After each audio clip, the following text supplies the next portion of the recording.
بسم اللہ الرحمن الرحیم۔ گھر میں برکت کیسے آئے؟ گھر میں برکت صرف زیادہ مال اور دولت کا نام نہیں، بلکہ دل کا سکون، رزق میں کشادگی، اہل خانہ میں محبت، صحت، خوشحالی اور اللہ تعالیٰ کی رضا بھی برکت میں شامل ہے۔ اسلام ہمیں ایسے اعمال سکھاتا ہے جن پر عمل کرنے سے گھر میں برکت نازل ہوتی ہے۔ یہ اعمال مندرجہ ذیل ہیں۔ نمبر 1، 5 وقت کی نماز کی پابندی۔ نماز دین کا ستون ہے۔ جو گھر نماز سے آباد ہوتا ہے وہاں رحمت الہی نازل ہوتی ہے۔ نماز انسان کو گناہوں سے بچاتی اور دل کو سکون عطا کرتی ہے۔ نمبر 2، حلال رزق کمانا۔ حلال کمائی برکت کا سب سے بڑا ذریعہ ہے۔ حرام مال وقتی فائدہ دے سکتا ہے لیکن اس سے برکت ختم ہو جاتی ہے۔ اللہ تعالیٰ حلال رزق میں خیر و برکت عطا فرماتا ہے۔ نمبر 3، گھر میں داخل ہوتے وقت سلام کہنا۔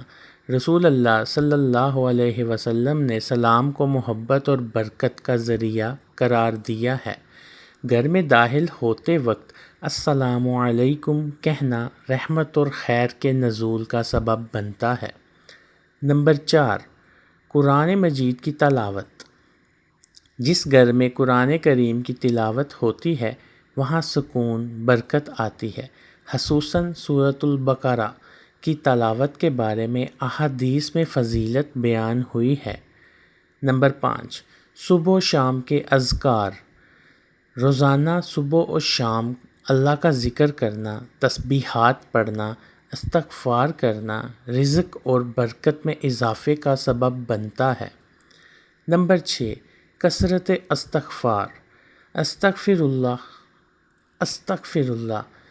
اللہ تعالیٰ کی رحمت حاصل کرنے کا بہترین ذریعہ ہے۔ گناہوں کی معافی کے ساتھ رزق میں وسعت اور مشکلات میں آسانی پیدا ہوتی ہے۔ نمبر 7، والدین کا احترام۔ والدین کی خدمت اور ان کی دعائیں انسان کی زندگی میں بے شمار برکتیں لاتی ہیں۔ والدین کی رضا میں اللہ تعالیٰ کی رضا پوشیدہ ہے۔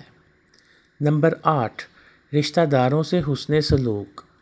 صلہ رحمی کرنے والے شخص کے رزق اور عمر میں برکت ہوتی ہے۔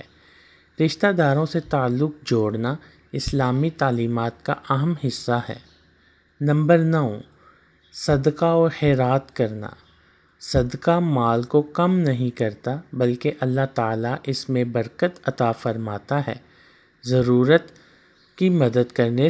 ضرورت مندوں کی مدد کرنے سے اللہ تعالیٰ کی رحمت حاصل ہوتی ہے۔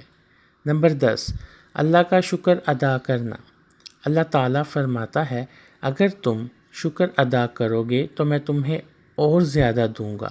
سورۃ الابراہیم آیت نمبر 7۔ گناہ گزاری نعمتوں میں اضافے اور برکت کا ذریعہ ہے۔ نمبر 11، فضول خرچی سے بچنا۔ اسلام اعتدال کی تعلیم دیتا ہے۔ فضول خرچی برکت کو ختم کر دیتی ہے جبکہ میانہ روی خوشحالی کا سبب بنتی ہے۔ نمبر 12، گھر میں دینی ماحول قائم کرنا۔ قرآن کی تلاوت، نماز، اسلامی گفتگو اور بچوں کی دینی تربیت گھر کو نور اور برکت سے بھر دیتی ہے۔ نمبر 13، جھوٹ، غیبت اور گناہوں سے اجتناب۔ گناہ برکت کو ختم کر دیتے ہیں۔ سچائی، امانت داری اور اچھے اخلاق گھر میں خیر و برکت لاتے ہیں۔ نمبر 14، مہمان نوازی کرنا۔ اسلام میں مہمان نوازی، مہمان کی عزت و تکریم کو بڑی فضیلت حاصل ہے۔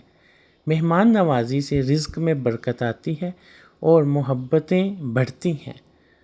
نمبر 15، دعا کا اہتمام۔ اپنے گھر، اہل خانہ اور رزق کے لیے اللہ تعالیٰ سے دعا مانگتے رہیں۔ دعا مومن کا سب سے طاقتور ہتھیار ہے۔ اختتامیہ، اگر ہم نماز کی پابندی کریں، حلال رزق کمائیں، قرآن مجید کی تلاوت کریں، صدقہ دیں، استغفار کریں اور اللہ تعالیٰ کا شکر ادا کریں تو انشاءاللہ ہمارے گھروں میں سکون، محبت، خوشحالی اور بے شمار برکتیں نازل ہوں گی۔ اللہ تعالی ہمارے گھروں، رزق، اولاد اور زندگی میں خیر و برکت عطا فرمائے۔ آمین ثم آمین۔ Thanks for watching.